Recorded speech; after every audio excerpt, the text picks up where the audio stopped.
جی آپ تیار ہو جائیں تو بتا دیں بھائی.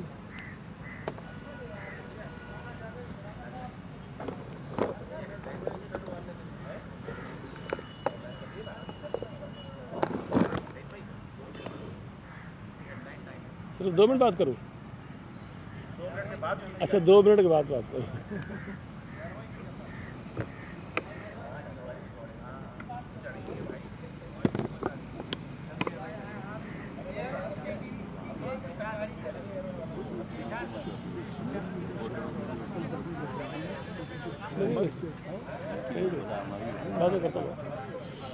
آ گئی ہے ہاں.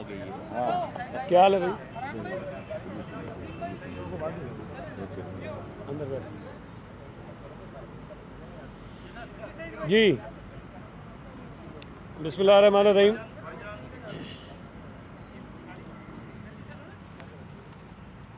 سب سے پہلے تو میں یہ ایک خوشی کی بات ہے ہمارے لیے کہ چیئرمین پاکستان پیپلز پارٹی بلاول بھٹو زرداری صاحب عمران نیازی کی آمرانہ اور آئین شکن حکومت کو فارغ کرنے کے بعد گرانے کے بعد بروز جمعہ 22 اپریل کو پہلی مرتبہ کراچی آ رہے ہیں اور انشاءاللہ تعالیٰ کراچی کے لوگ بلاول بھٹو زرداری کا شاندار اور والہانہ استقبال کریں گے ایئرپورٹ پر. رات 9 بجے کے قریب تقریباً ان کی آمد متوقع ہے اور بھرپور انداز میں ان کا استقبال کیا جائے گا. میں یہ سمجھتا ہوں کہ عمران نیازی کی اس ہٹ درم انا پرست اور آئین شکن حکومت کو گرانے میں بہت ساری سیاسی جماعتوں کا اور لیڈرز کا کردار ہے، لیکن جو سب سے اہم کردار جس نے یہ بات پہلے دن سے کہی کہ ہم اس سلیکٹڈ اور نالائق نااہل حکومت کو ایک آئینی اور جمہوری طریقے سے گرائیں گے، وہ پاکستان پیپلز پارٹی تھی جس نے پی ڈی ایم بنائی اور پی ڈی ایم کا بھی جو ایک پلان آف ایکشن بنایا گیا اس کے اندر بھی نو کانفیڈنس موشن کی بات رکھی گئی تھی. وہ الگ بات ہے کہ بعد میں مختلف مواقعوں پر اس پہ اتفاق نہیں ہوا اور وہ عدم اعتماد کی تحریک آج سے سال سوا سال پہلے نہیں آ سکی، لیکن بالآخر تمام جماعتوں نے یہ محسوس کیا کہ عمران خان کو حکومت سے نکالنے کا ایک ہی آئینی راستہ ہے اور وہ عدم اعتماد کی تحریک ہے. اور اللہ کا شکر ہے کہ جب یہ عدم اعتماد کی تحریک آئی، آصف علی زرداری صاحب نے اپنا کردار ادا کیا، باقی جو سیاسی قیادت ہے انہوں نے اپنا کردار ادا کیا اور بالآخر عمران کو حکومت سے نکلنا پڑا. لیکن حکومت سے نکالنے کے دوران عمران خان نے آئین شکنی کی ہے.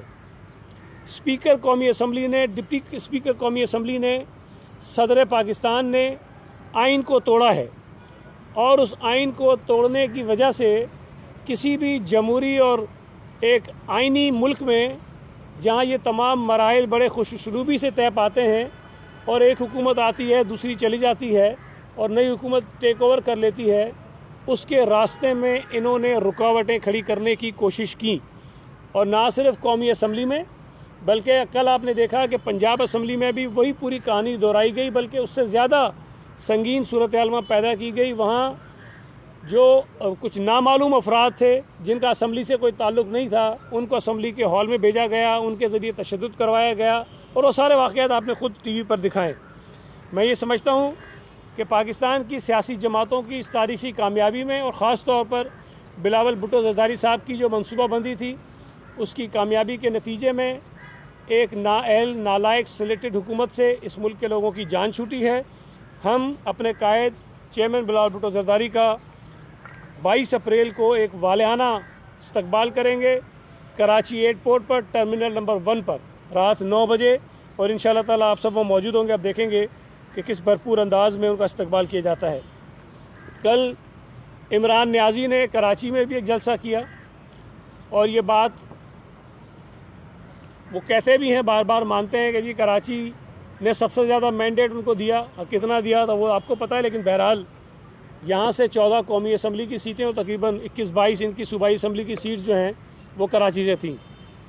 اب اگر اتنی بڑی نمائندگی کا دعویٰ کرنے والی جماعت بھی اگر کل جلسہ کرتی ہے تو اس جلسے میں جو ہمارا یہ اپنی اندازہ ہے، چونکہ وہ ہم نے بے شمار جلسے کیے ہیں، ان کے جلسے میں 30,000 سے زیادہ لوگ نہیں تھے، کم ہی ہوں گے، زیادہ نہیں تھے۔ یہ میں بہت کشادہ دلی کے ساتھ آپ کو بتا رہا ہوں، میں کشادہ دلی کے ساتھ کہہ رہا ہوں آپ کو، کشادہ دلی کے ساتھ نہیں، میں آپ کو جو بات کہہ رہا ہوں، ٹھیک ہے، میں بڑی کشادہ دلی کے ساتھ کہہ رہا ہوں آپ کو۔ اور اس جماعت کے پاس یہاں 14 قومی اسمبلی کے ممبرز ہیں۔ پیپلز پارٹی کے پاس پہلے 3 تھے، اب 4 ہیں۔ صوبائی اسمبلی کے ممبرز ہمارے 7 ہیں، اور ہمیں وہ کراچی میں کسی گنتی میں نہیں لیتے ہیں۔ ہم نے اس باغ جناح کو ایک مرتبہ نہیں کئی مرتبہ بھرا ہے، اور ہمارا جب جلسہ ہوتا ہے تو جلسہ پنڈال میں نہیں ہو رہا ہوتا، جلسہ پنڈال کے باہر سڑکوں پر بھی ہو رہا ہوتا ہے۔ اتنا بڑا مجمع ان جلسوں میں موجود ہوتا ہے، تو جلسہ تو اتنا کوئی ان کا خاص کامیاب نہیں تھا۔ اور دوسری بات، میں یہ سمجھ رہا تھا کہ عمران خان آئے گا، جب تقریر کرے گا تو رونے کے علاوہ وہ کراچی کے لوگوں کو یہ ضرور بتائے گا کہ 3.5 برس میں اس نے کراچی کے ساتھ کیا کیا ہے۔ کوئی ایک منصوبہ ضرور بتائے گا کہ ہاں، میں نے جب اپنی حکومت سنبھالی تھی اور میں کراچی سے جیت کر وزیر اعظم بنا تھا تو میں نے کراچی کے لوگوں سے کیا کیا وعدے کیے تھے، اور یہ ایک منصوبہ ہے جو میں نے اپنے دور میں شروع کیا اور جس کو میں نے مکمل کیا ہے۔ آج میں دعوے کے ساتھ کہہ رہا ہوں، پی ٹی آئی کی پوری 3.5 پونے 4 سال کی حکومت میں کوئی ایک منصوبہ ایسا نہیں ہے جو پی ٹی آئی نے نیا شروع کیا اور اس کو مکمل کیا، کوئی ایک منصوبہ نہیں ہے۔ ہاں، کسی گلی میں گٹر کے ڈھکن لگا دیے اس کا میں نہیں کہہ سکتا، کسی گلی کے اندر کوئی وہ ٹائلز لگا دیے اس کا میں نہیں کہہ سکتا، کوئی چھوٹی موٹی گلیوں میں کہیں کارپیٹنگ کروا دی اس کا میں نہیں کہہ سکتا، لیکن کراچی شہر کا کوئی ایک بڑا منصوبہ پی ٹی آئی کی حکومت نے نہیں دیا ہے۔ ہاں، کراچی کے شہر کے اندر، معاشرے کے اندر، ہماری سندھ اسمبلی کے اندر بدتمیزی ضرور انہوں نے متعارف کرائی، بدتمیزی کو ضرور پروان چڑھایا، معاشرے کے اندر نفرت کو ضرور انہوں نے بڑھایا، لیکن جو کام ان کے کرنے تھے وزیر اعظم ہونے کے وہ انہوں نے کچھ نہیں کیا۔ صوبہ سندھ کے لوگوں کو گیس کے بحران کا سامنا کرنا پڑا، کراچی کے لوگوں کو آج بھی کئی جگہوں پہ لوگوں کو گیس نہیں مل رہی ہے، ہمیں اس کی مشکلات کا سامنا کرنا پڑا ہے۔ مہنگائی انتہا کو پہنچائی، بے روزگاری انتہا کو پہنچائی، کرپشن انہوں نے انتہا کو پہنچائی، آٹا، چینی، پیٹرول، کھاد، LNG، دوائیوں کے بڑے بڑے میگا اسکینڈل سامنے آئے ہیں، جس میں ابھی تک ظاہر ابھی تک تو کوئی کارروائی نہیں ہوئی، لیکن کل عمران خان نے اپنی تقریر میں یہ ضرور کہا کہ شہباز شریف انتقامی کارروائی کرے گا اور شہباز شریف نیب سے جھوٹے کیسز بنوائے گا، اور پھر اس نے کہا کہ فارن فنڈنگ کیس میں کوشش کی جائے گی کہ ہمیں میدان سے نکال دیا جائے۔ یہ ساری وہ باتیں ہیں جو ہم ابھی سے نہیں کہہ رہے ہیں، ہم تو پچھلے 3 سال سے یہ باتیں کہہ رہے ہیں۔ فارن فنڈنگ کیس تو پتہ نہیں کوئی 7 سال سے ان کے خلاف چل رہا ہے، اس پر کارروائی نہیں ہو رہی تھی۔ یہ وہ ساری چیزیں جو عمران کو پتہ ہے کہ اس کے اندر گھپلے ہیں، اس کے اندر کرپشن ہے، اس کے اندر غیر قانونی فنڈنگ ہوئی ہے، اس لیے وہ اپنے لوگوں کو ابھی سے بتانا چاہ رہا ہے کہ بھئی ہو سکتا ہے کہ ہمارے خلاف یہ کارروائیاں ہوں، اور جب عمران کے چولوں کی، عمران کے ٹولے کی کرپشن سامنے آئے گی تو لوگ کانوں کو ہاتھ لگائیں گے۔ ابھی تو صرف توشہ خانہ کیس ہے نا، جس کو یہ جھٹلا نہیں سکتا۔ اگر آصف علی زرداری صاحب پر توشہ خانہ کا کیس بن سکتا ہے، نواز شریف پر بن سکتا ہے، یوسف رضا گیلانی پر بن سکتا ہے، تو عمران خان کوئی آسمان سے اترا ہوا ہے؟ اور ان میں سے کسی شخص نے ابھی تک ہم نے نہیں سنا کہ آصف علی زرداری صاحب نے توشہ خانے سے کوئی چیز قانون کے مطابق لی اور بیچ دی ہو، نواز شریف نے، یوسف رضا گیلانی نے توشہ خانے سے کوئی چیز لی اور پھر بیچ دی ہو، یہ کسی نے نہیں کیا۔ یہ اس پارسا اور فرشتہ صفت وزیر اعظم جو اپنے آپ کو کہتا ہے، اس نے یہ کیا کہ تحفے ملے، کروڑوں روپے کے تحفے ملے، لاکھوں روپے میں وہ توشہ خانے سے خریدے گئے اور خریدنے کے بعد جا کے مارکیٹ میں بیچ دیے گئے۔ سعودی شہزادی کی جانب سے دی ہوئی گھڑی ہو، کوئی نیکلس ہو، کوئی گولڈ پلیٹڈ کلیشن کوف ہو، کوئی انگوٹھیاں ہو، کوئی کفلنگس ہو، اور پتہ نہیں کتنی گھڑیاں ہوں، یہ تمام کی تمام چیزیں جو تحفے کے طور پر حکومت میں بیٹھے ہوئے کوئی بھی جو ڈگنیٹریز ہوتی ہیں ان کو ملتی ہیں، اور اس کا ایک قانون ہے توشہ خانے میں جمع کرانے کا اور اس کے بعد وہاں سے خریدنے کا، لیکن کہیں پر بھی یہ نہیں ہوتا کہ آپ وہ تحفہ سستے میں خریدیں اور اس کے بعد جا کے باہر مہنگے پیسوں میں بیچ دیں۔ آپ تو بہت خیر خواہ تھے ملک کے بھائی، اگر مہنگے میں بیچا تھا تو وہ پیسہ خزانے میں جمع کراتے نا، بتاتے کہ دیکھیں میں نے ملک کے خزانے میں پیسے جمع کرائیں۔ لیکن جو آدمی چندہ چور ہو، جو آدمی زکوٰۃ چور ہو، وہ آدمی کیسے یہ پیسے چھوڑ سکتا ہے؟ تو عمران خان نے یہ کرپشن خود کی ہے، اس کے شواہد موجود ہیں، اس کو جھٹلایا نہیں جا سکتا، اور انشاءاللہ تعالیٰ اس کیس میں عمران خان نے پھنسنا ہے۔ اس کے ساتھ ساتھ ایک اور جو نیا گٹھ جوڑ ہے، فرح گوگی اور عمران نیازی گٹھ جوڑ، یہ گٹھ جوڑ کے قصے جب سامنے آئیں گے تب بھی لوگوں کے ہوش ٹھکانے آ جائیں گے کہ وہ پیسہ جو فرح گوگی اور اس کا میاں لیتا تھا، وہ پیسہ کس طرح بنی گالا جاتا تھا اور وہ پیسہ کہاں کہاں پر استعمال ہوا ہے۔ اس کے علاوہ ان کے وزراء کے قصے تو ابھی بعد میں اور آنے ہیں۔ تو عمران خان نے کل خود جلسے میں کھڑے ہو کر اس بات کو تسلیم کیا ہے کہ ان کے خلاف کیسز بنیں گے، اور یہ صرف اس میں کہہ دیا کہ انتقامی۔ بھائی انتقامی کیا کارروائی ہوتی ہے؟ تم نے جو کیسز بنائے تھے ان میں تو کوئی ثابت نہیں ہوا، وہ انتقامی کارروائی نہیں تھی، اور اگر تمہارے خلاف کوئی کیس بنے گا تو انتقامی کارروائی ہو جائے گی، ٹھیک ہے، اگر جھوٹے ہوں گے تو غلط ثابت ہو جائیں گے، لیکن عدالتوں کا سامنا تم اسی طرح کرو جس طرح تم کہتے تھے۔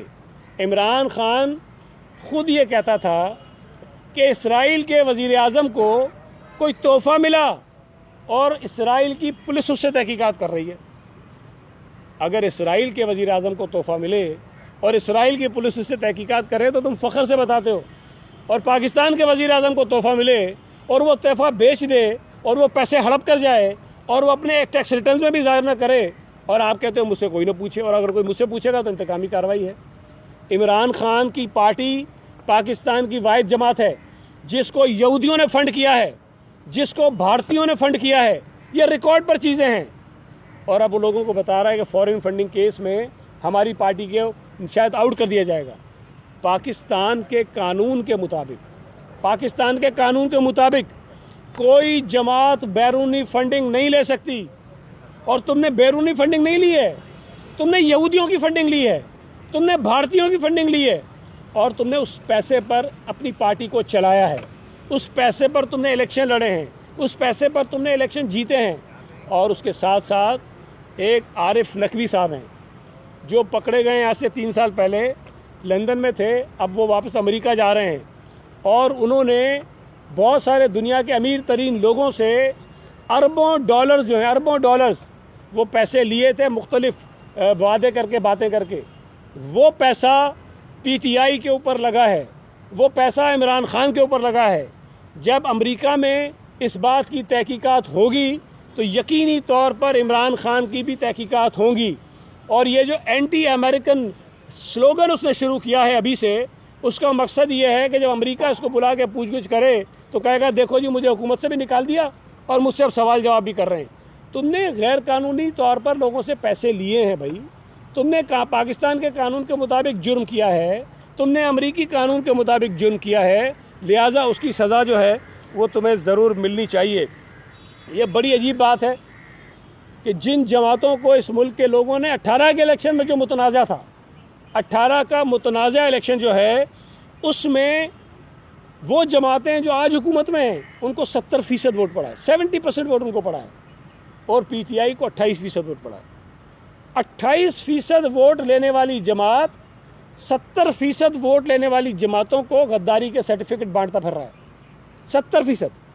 جن عدالتوں نے فیصلے کیے آئین کے مطابق کیے وہ بھی امریکہ سے ملے ہوئے ہیں۔ جو میڈیا آئین کے مطابق بات کر رہی ہے، قانون کے مطابق بات کر رہی ہے، تمہاری انا اور ہٹ درمی کے خلاف بات کر رہی ہے، وہ بھی امریکی ایجنٹ ہے۔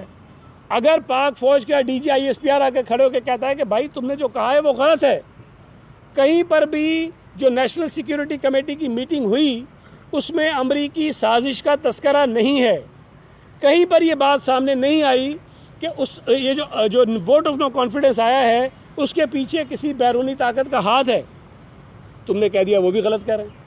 اب فوج بھی غلط، عدلیہ بھی غلط، میڈیا بھی غلط، ساری سیاسی جماعتیں بھی غلط، 70% پاکستانی بھی غلط، اور ایک محب وطن ہے عمران خان، اور وہی جس کو سرٹیفکیٹ دے گا وہی محب وطن ہے، باقی سارے غدار ہیں۔ عمران خان کو اس طرح ہم غداری کے سرٹیفکیٹ بانٹنے نہیں دیں گے۔ انشاءاللہ تعالی اللہ نے چاہا تو یہ وقت ثابت کرے گا کہ ڈاکٹر اسرار نے جو باتیں کہی تھیں وہ درست تھیں، حکیم محمد سعید نے جو باتیں کہی تھیں وہ درست تھیں، اس لیے کہ اس ملک کے لیے اس وقت جو سب سے بڑا خطرہ ہے وہ عمران خان ہے۔ اس وقت اس ملک کے نظام کے لیے سب سے بڑا جو خطرہ ہے وہ عمران خان ہے۔ اس وقت اس ملک کے آئین کے لیے، اداروں کے لیے، امن و امان کے لیے جو سب سے بڑا خطرہ ہے وہ عمران خان ہے۔ اس وقت اس ملک کے جو بین الاقوامی تعلقات ہیں اس کے لیے جو سب سے بڑا خطرہ ہے وہ عمران خان ہے۔ اگر یہ تمام خطرات جن کا میں تذکرہ کر رہا ہوں اور وہ عمران کی وجہ سے اس ملک کو ان کا سامنا کرنا پڑا ہو تو سیکیورٹی تھریٹ اور ملک دشمن اور کیا ہوتا ہے؟ میں ایک سیاسی ورکر ہوں، آئین اور قانون کو ماننے والا ہوں۔ میں یہ سمجھتا ہوں کہ آئین شکن سے بڑا کوئی ملک دشمن نہیں ہوتا، اور عمران خان تم آئین شکن ہو، تم آئین توڑنے والے ہو، اور جن لوگوں نے آئین کے حلف کی پاسداری کی ہے تم ان کو برا کہتے ہو۔ مجھے نہیں سمجھ آتی، ہر جلسے میں کہتا ہے، کراچی میں بھی کہا، پشاور میں نے کون سا قانون توڑا تھا کہ رات کو 12 بجے عدالت لگ گئی؟ اور تم نے قانون نہیں، تم نے آئین توڑا تھا، تم نے سپریم کورٹ کے فیصلے کو ماننے سے انکار کیا تھا، اس لیے تمہارے خلاف یہ ہوا۔ میں تو کہتا ہوں صرف عدالت کھلنی نہیں چاہیے، عدالت کے کٹہرے میں اس کو گھسیٹ کر لے کر جانا چاہیے۔ آئین شکن کی جو سزا ہوتی ہے وہ سزا ان کو ملنی چاہیے، اس کو ملنی چاہیے، عارف علوی کو ملنی چاہیے، اسپیکر کو ملنی چاہیے، ڈپٹی اسپیکر کو ملنی چاہیے۔ جو شخص آئین توڑنے میں، آئین کو پامال کرنے میں کسی بھی طرح سے ملوث ہے اس کو اس کی آخری نہج تک پہنچانا چاہیے، اس کو منطقی انجام تک پہنچانا چاہیے۔ وقار بھائی کوئی بات کرے پھر آپ کے سوال ہوگا۔ بسم اللہ الرحمن الرحیم۔ سید غنی صاحب نے آپ کو بتایا ہے کہ چیئرمین بلال بھٹو زرداری صاحب 22 اپریل بروز جمعہ رات 9 بجے کراچی ایئرپورٹ کے او ٹرمینل پہ تشریف لائیں گے، جہاں کراچی کے عوام ہزاروں کی تعداد میں، لاکھوں کی تعداد میں ان کا وہاں استقبال کریں گے۔ بلال بھٹو زرداری صاحب کا جو استقبال ہے اس کا مقصد آپ کو بتایا کہ اس عمران حکومت سے جس طرح بلال بھٹو زرداری صاحب نے اپنی جدوجہد کے نتیجے میں جان چھڑائی ہے، اور یہ جدوجہد ان کی 1-2 مہینے کی نہیں ہے، پچھلے وہ 2-2.5 سالوں سے پی ڈی ایم کی قیادت کو اسی بات پہ قائل کرنے کی کوشش کر رہے تھے کہ عدم اعتماد ہی اس حکومت سے جان چھڑانے کا واحد طریقہ ہے، مستعفی ہونے سے کوئی فائدہ نہیں ہوگا۔ اور اللہ کا شکر ہے کہ ان کے اس موقف کو ان تمام متحدہ اپوزیشن نے مانا، اور اس کے بعد اس جمہوری عمل کے ذریعے، آئینی عمل کے ذریعے عمران خان کی حکومت کا خاتمہ ہوا۔ عمران خان جو کہ عوام دشمن حکمران تھا، اس سے اس عوام کی جان چھڑائی گئی، اور بلال بھٹو زرداری صاحب کی اسی جدوجہد کی کامیابی کی خوشی میں کراچی کے عوام جو ہیں وہ 22 اپریل کو رات 9 بجے وہ استقبال کریں گے۔ کل آپ نے دیکھا کہ عمران خان صاحب نے کل کراچی میں جلسہ کیا۔ سید غنی صاحب نے آپ کو بتایا کہ ان کے کتنے ایم این اے اور کتنے ایم پی ہیں۔ آپ کو میں بتاؤں کہ ایک منصوبہ بھی کراچی شہر میں کوئی بھی وہ نہیں لگا سکے، نہیں بنا سکے۔ گرین لائن بس جو کہ نواز شریف کے دور میں شروع کی گئی تھی اور جو وہاں تک آئی تھی، وہ آج بھی وہیں پہ نمائش تک موجود ہے، اس سے آگے 1 انچ کام نہیں ہوا۔ یہ دوسروں کے منصوبے پہ ساری زندگی 3 سال تختیاں لگاتے رہے، ایک کام، ایک خدمت نہیں کی۔ کراچی شہر کے لیے کوئی ایک کام بتائے۔ متحدہ قومی موومنٹ ان کی الیکشن پارٹنر رہی ہے، وہ آج ان سے سوال کر رہی ہے۔ میں تو چلے ہم تو مخالف ہیں، لیکن اس نے یہ کہا کہ کراچی کے لیے بھی پی ٹی آئی نے جتنے وعدے ان سے کیے جو کولیشن پارٹنر تھے وہ بھی پورے نہیں کیے۔ عوام تو چھوڑیے، اتنے ایم این اے یہاں نمائندگی، اتنی بھرپور نمائندگی ان کو کراچی میں 12 جیسے بھی ملی، مینڈیٹ 42 مینڈیٹ جو بھی تھا، اور ہم تو اس مینڈیٹ کو نہیں مانتے تھے لیکن ان کو مینڈیٹ دلایا گیا، تو کوئی خدمت کراچی شہر کی نہیں کی۔ 1 کروڑ نوکریاں لوگ پوچھتے ہیں کہاں گئیں، 50 لاکھ گھر کہاں گئے، بلکہ الٹا لوگوں کے نوکریاں چلی گئیں، لوگوں کے گھر گر گئے، لہٰذا کوئی خدمت نہیں کی۔ پورے ملک کا بھی یہی صورتحال ہے، اور آج بھی پاکستان پیپلز پارٹی یہاں صوبہ سندھ میں کراچی شہر میں خدمت کر رہی ہے، اس کے ثبوت موجود ہیں۔ تو جہاں تک بات کی گئی فارن فنڈنگ کیس کی، ہم اسلام آباد ہائی کورٹ کے مشکور ہیں کہ اس نے کہا ہے الیکشن کمیشن کو 1 مہینے میں فیصلہ سنانے کے لیے، اور کل جس طرح سے انہوں نے یہ بات کا کہا کہ جی میرے خلاف یہ مکافات عمل ہے عمران خان صاحب، اور آپ کو مکافات عمل سے گزرنا پڑے گا۔ جس طرح آپ نے 3.5 سال پیپلز پارٹی کی لیڈرشپ کے خلاف انتقامی کارروائیاں کی، جھوٹے کیسز بنائے، ان کو جیلوں میں رکھا، ایون کہ چاند رات کو فریال تالپور صاحبہ کو گھسیٹ کے جیل میں ڈال دیا گیا۔ اس سے بڑی انتقامی کارروائی ایک خاتون کے خلاف جس طریقے سے یہ انتقامی کارروائی کی گئی، اس کی مثال نہیں ملتی ہے۔ تو آپ اس کے لیے تیار رہیں، اور آپ کے خلاف میرے خیال میں کوئی جھوٹا کیس نہیں بنے گا، وہ سارا کا سارا حقیقت پہ مبنی ہوگا، کیونکہ وہ ساری چیزیں جو جس طرح آپ نے توشہ خانے کی گھڑی بیچی، اس کا ایک قانون ہے، توشہ خانے میں کوئی چیز آتی ہے وہ نیلام کی جاتی ہے، اس کا پیسہ خزانے میں جاتا ہے. کیونکہ یہاں ایک بات ہمارے ایک مرحوم پہ دوست ہیں سابق سینٹر کر گئے تھے کہ نشئی جو ہے وہ ہر چیز بیچ دیتا ہے. تو کام وہی دکھایا ہے انہوں نے کہ نشئی ہر چیز بیچ گیا. تو آج ملک کی جو معاشی صورتحال کی، اور شوکت ترین صاحب نے اپنی پریس کانفرنس میں اس بات کا اعتراف کیا کہ پی ٹی آئی کے پاس کوئی معاشی منصوبہ نہیں تھا، کوئی معاشی حکمت عملی نہیں تھی، جس کی وجہ سے یہ صورتحال پیدا ہوئی. آج جو صورتحال ہے انشاءاللہ یہ کولیشن گورنمنٹ کی پوری کوشش ہوگی، اس میں انشاءاللہ ہم پوری کوشش کریں گے کہ لوگوں جتنا بھی عرصہ باقی ہے، جتنا بھی عرصے میں الیکشن ہونے جائیں گے، اگلے نئے عام انتخابات، ہم کوشش کریں گے کہ عوام کو زیادہ ملے. لیکن آگے کے لیے ہم انشاءاللہ ان کو ایک اچھا پلان دیں گے، اور تاکہ ایک بہتر ملک جو ہے وہ معاشی ترقی بھی کرے اور عوام بھی ترقی کرے. بہت شکریہ. کل شیخ رشید صاحب نے 20 مئی کو موجودہ حکومت کے خاتمے کی بات کی، اسے کیسے دیکھتے ہیں؟ جبکہ گورنر صاحب عمران اسماعیل نے کہا ہے کہ 5 منٹ میں وہ کراچی کو بند کر سکتے. کیا ہے انہوں نے بھی اتنی طاقت حاصل کر لی ہے؟ اس کے ساتھ ساتھ کل کراچی میں 3 خواتین صحافی کے ساتھ بھی شدید زیادتی کی گئی، ان کے ساتھ بدتمیزی کی گئی، اس پر کیا کہیں؟ دیکھیں، آپ نے 3 چیزیں پوچھی ہیں. ایک تو میں بار بار کہتا ہوں، شیخ رشید کو ایک فن تو آتا ہے، جھوٹ ڈٹائی سے بولتا ہے اور لوگ یقین کر لیتے ہیں. میں بار بار کہہ رہا ہوں، پوچھ رہا ہوں، کبھی تھوڑا اس پہ بھی آپ ریسرچ کریں کہ پچھلے 30-35 سالوں میں شیخ رشید نے جتنی بڑکیں ماری ہیں کوئی ایک صحیح ثابت ہوئی ہے؟ یہ تو کہہ رہا تھا کہ وہ بڑے وہ بینچ بجا کے کہہ رہا تھا نا کہ ناکام ہوگی عدم اعتماد. تو پوچھیں تو نہیں پہلے اس کا سوال کا جواب لے لیں اس سے. آپ اس کی باتوں کو اہمیت نہ دیں، وہ ویسے ہی بس بڑکیں مارتا ہے. دوسرا، عمران اسماعیل نے جو کہا کہ کیا 5 منٹ میں شہر بند کر دیں گے، 5 منٹ میں گھر سے اس کو بیوی نہیں نکلنے دے گی 5 منٹ میں. لیکن بہرحال میں سمجھتا ہوں کہ وقت گزر گیا کہ کراچی یا پاکستان کا کوئی بھی شہر اس طرح 5 منٹ میں کوئی بند کرا سکے. لیکن ان سب کی جو ہے نا آوازیں خشک ہونا شروع ہو گئی ہیں. اور میں آپ کو بتا رہا ہوں کہ یہ سب بہت بڑے فنکار ہیں، یہ بین الاقوامی جگادری تھے. ان کی داستانیں سامنے جب آئیں گی تو آپ کو پتہ چلے گا، اور آدھے تو یہ ملک چھوڑ کے بھاگیں گے، اور ان کی قصے جب سامنے آئیں گے نا تو یہ شہر تو بند نہیں ہوگا، ان کا روزی روٹی جو ہے نا وہ ساری بند ہو جائے گی. اور جو صحافیوں کی بات کی تھی کہ ہاں یہ ایک بہت افسوسناک بات ہے. ایک تو جو بھی صحافی ہیں، اور یہ پی ٹی آئی کا وتیرہ رہا ہے کہ جہاں جہاں ان کے جلسے ہوتے ہیں، پروگرامز ہوتے ہیں، یہ وہاں لوگوں کے ساتھ، میڈیا کے ساتھ بدتمیزی کرتے ہیں. عمران نے بطور وزیر اعظم بھی میڈیا کے اوپر غیر اعلانیہ پابندیاں بھی لگائیں، چینلز بند کروائے، لوگوں کو آف اسکرین کروایا، ججز کے خلاف سازشیں کروائیں، سیاسی اپنے مخالفین کے خلاف سازشیں کروائیں. اور یہ جو پیکا کا قانون لے کر آیا تھا، اس میں تو یہ ہر پاکستانی کی زبان بند کرنا چاہتا تھا. تو بیسیکلی یہ فاشسٹ ہیں، انارکسٹ ہیں، اور ان کا طریقہ واردات یہی ہے. لیکن ایک اور چیز بھی کل دوبارہ ہوئی. پی ٹی آئی کے بدقسمتی سے ہر جلسے میں جو خواتین اس جلسے میں آتی ہیں ان کے ساتھ بدتمیزی ہوتی ہے. اور کل کے جلسے میں بھی افسوسناک واقعات ہوئے ہیں کہ وہاں ان کے موجود جو لفنگے آتے ہیں جلسوں میں، انہوں نے خواتین کے جو کا پورشن تھا اس کے اندر وہ گھسے ہیں، وہاں عورتوں سے انہوں نے بدتمیزی کی ہے. یہ میری بات ضرور پولیس سے ہوئی تھی کہ ان کو آئیڈینٹیفائی کریں، اگر کہیں سے کوئی فوٹیجز ملتی ہیں لوگوں کو نکالیں اور ان کے خلاف قانون کے مطابق کارروائی کریں. سیاسی مخالفت اپنی جگہ، لیکن کسی بھی پولیٹیکل ورکر کو، کسی خاتون کو، کسی کی بہن کو، کسی کی بیٹی کو، کسی کی ماں کو جو کسی پولیٹیکل ایکٹیویٹی میں آتی ہے، اس کے ساتھ اگر کوئی شخص زیادتی کرتا ہے تو ہم قانون کے مطابق ان کے خلاف کارروائی کریں گے.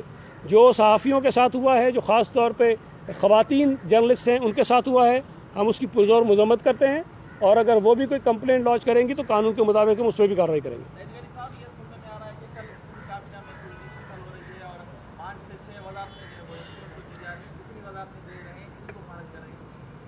خیر ویسے میں وزیر اطلاعات ہوں، لیکن اس معاملے میں بالکل ہی میرے پاس کوئی معلومات نہیں ہے.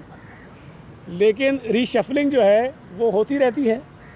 اور یہ میں ہمیشہ کہتا ہوں، جب مجھ سے لوگ پوچھتے ہیں کہ سنا ہے آپ کی وزارت تبدیل ہو رہی ہے، میں ہمیشہ کہتا ہوں مجھے نہیں پتہ ہے. اور یہ میں ہمیشہ بات کہتا ہوں کہ یہ لیڈرشپ کا اختیار ہوتا ہے کہ وہ جس وقت چاہیں جس کو چاہیں وزیر بنائیں، جس وقت چاہیں جس کو ہٹائیں. لوگ اکثر کہتے ہیں آپ کو ہٹا دیا ناراضی ہوئے. میں کہا جب بنایا تھا تبھی نہیں پوچھا تھا. تو جب لیڈرشپ کو عہدے پہ لانے کا، وزیر بنانے کا اختیار ہے، مرضی ہے وہ بنائیں نہ بنائیں، تو ہٹانے کا بھی ان کو اختیار ہے. تو پارٹی کی قیادت، چیف منسٹر صاحب جو فیصلہ کریں گے وہ ہم سب قبول کریں گے. لیکن جو بھی فیصلہ ہوگا انشاءاللہ اچھا ہی ہوگا. وہ